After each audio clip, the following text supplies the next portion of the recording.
This season of Demon Slayer presents an interesting challenge in deciding just how much of the manga this season is going to cover, so we're going to go over just how much content I think this season is going to cover from the manga. But first, I'm going to have to ask you guys to do yourselves a favor and hit that subscribe button, since there's always new content being uploaded to this channel. And also hit like on the video if you like it, or follow me on Twitter or TikTok at VocalPineapple to let me know just how much. Now, the Hashira Training Arc is 9 chapters long in the manga, which is not very long, and since this is a season of Demon Slayer and not just like a 3-episode event, it's going to be really interesting to see how they kind of split that up, and we're going to get exactly into figuring out how that's going to happen and kind of coming up with the episode count after that intro. Hit it!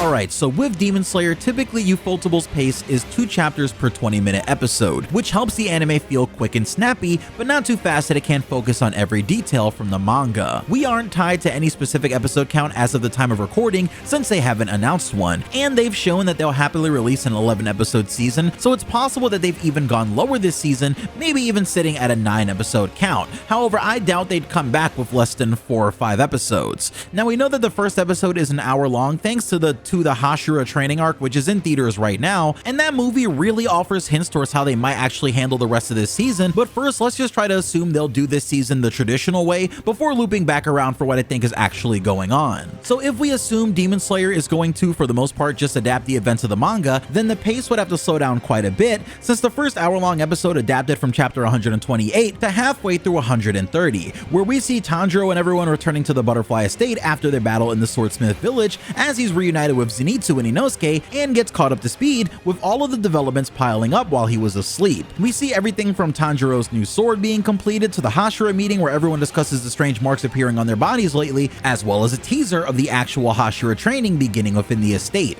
But despite skipping a scene from 130 featuring Giyu, this episode also includes content from the end of chapter 131 involving Tamayo, so we're gonna give it an average of 3.5 chapters adapted. From here, you could expect episode 2, which I guess would normally be episode 3 if you cut the first episode into its 2 20-minute segments, to cover the first half of chapter 130 and the rest of 131, where first we'll likely see Tanjiro having a meeting with Giyu after hearing that he's not taking part in the Hashira training and trying to understand why Giyu feels so different from everyone else. I can actually see how this would go on and on a bit, since we more or less montage through everything Tanjiro and Giyu went through that day in the manga, and there's also a flashback that could definitely be expanded on in the anime that I'm sure tons of fans would be happy to see, since it would feature Sabito. And I actually don't think this episode will need to adapt the entirety of chapter 131, so we can save that for episode 3 and bring this episode to a pace of 1.5 chapters. In episode 4, after meeting with Giyu, I see us picking up in the events of the later half of chapter 131, where we see Shinobu and her sister inside of their house, and of course with us reaching the end of the story very soon,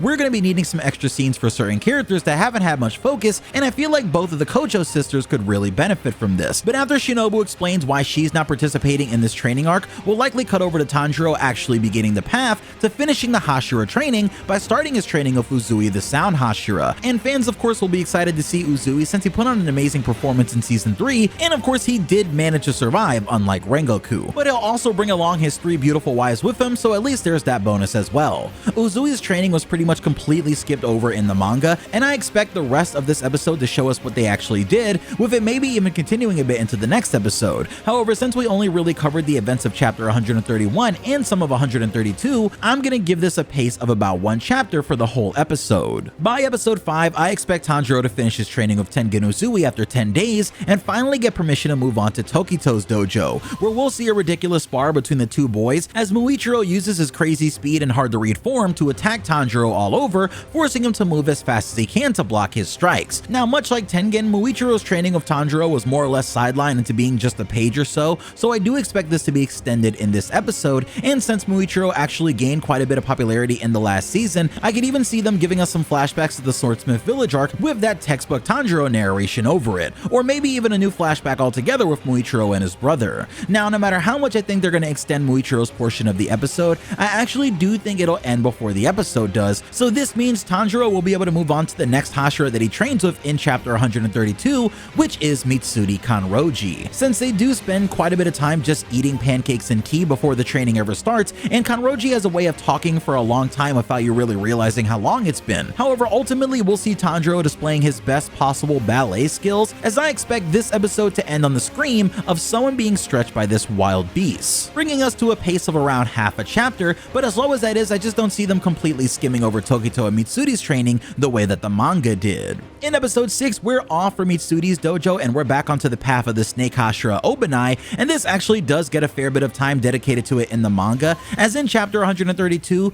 Tanjiro enters the house and realizes everyone inside is more or less being tortured and used as obstacles for whoever Obanai is specifically training against. As Tanjiro struggles to not hit his fellow demon hunters and gets relentlessly hunted by Obanai, I think it's possible that we'll see the kanroji training extended a bit in the beginning of this episode to make some of the jokes in this section land, as Obanai ultimately passes Tanjiro before telling him to never casually talk to kanroji again and basically cursing him out, with this episode likely covering about half a chapter as well that'll need to be extended but nowhere near as much as the last episode, and you may see a trend. In episode 7, Tanjiro should finally be able to leave Obanai's place, and on the way he'll run into Zenitsu, who's having a major crisis as things get worse and they're both discovered by Sanemi, the Wind Hashira, who specifically really doesn't like Tanjiro after their first interaction, and he's petty so he hasn't forgotten. Tanjiro has an extra hard time during Sanemi's Hashira training, since he said it was like Obanai's but much more intense, because anytime he let his guard down, he'd get beaten so bad that his injuries from the Swordsmith village would start to open up again. This is one of the episodes that I can actually see picking up the pace a bit, because not only do we have to cover the entire Wind Hashira training with Tanjiro and Zenitsu, who could offer us a few bonus scenes, but we'll also have to handle the confrontation between Genya and his brother that leaks into chapter 133. And this will probably also include the fight between Tanjiro and Sanemi, where the two of them are taking it pretty serious, as a nice way to wrap the episode up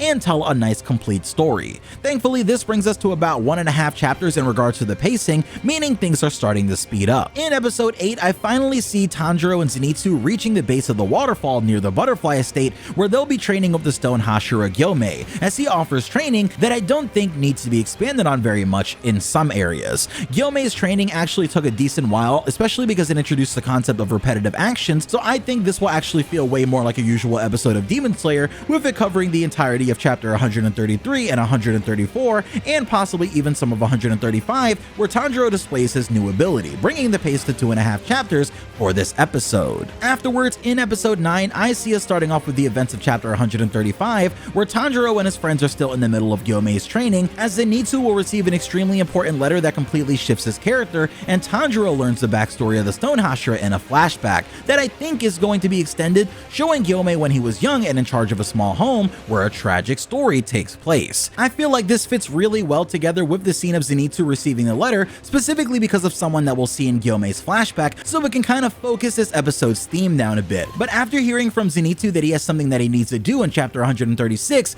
I see Tanjiro going to visit Giyu to finally complete the Water Hashira training, where he'll find Giyu standing toe-to-toe with Sanemi, the Wind Hashira, as an epic battle begins between the two. This will be an amazing way to close the season out with an epic battle that they'll extend and even give us some great animation on. However, as the episode nears its end, I see the episode covering Muzan's arrival to the Butterfly Estate. However, instead of the season ending right when he arrives, I can actually see us going on a little further and covering the entire conversation between Ubuyashiki and Muzan that happens in chapter 137, leading to a shocking conclusion and one of the hardest to deal with cliffhangers at the end of an anime season that I've seen in a long time. But that's if they end at that moment that manga readers know is coming. This would bring the season finale episode to a pace of 3 chapters, and knowing that they'll likely do another recap movie leading into the final arc, it would also be a crazy place for the next episode to start as everything begins to fall apart. Now, this is my idea for how Demon Slayer Season 4 could cover the events of the manga at a reasonable pace, albeit with the extension of quite a bit of material that, to be fair, really needs to be extended, especially considering the events of the arc that we're about to go into after this. However, for an alternate look at how the season could progress, we can look at what they did with the first episode of this new season, where something happens that we actually haven't discussed at all in this video, and I'm sure it's the elephant in the room at this point. That first episode features quite a bit of anime original content, showing us a peek at the Infinity Castle and some bonus scenes of a mission between Sanemi and Obanai.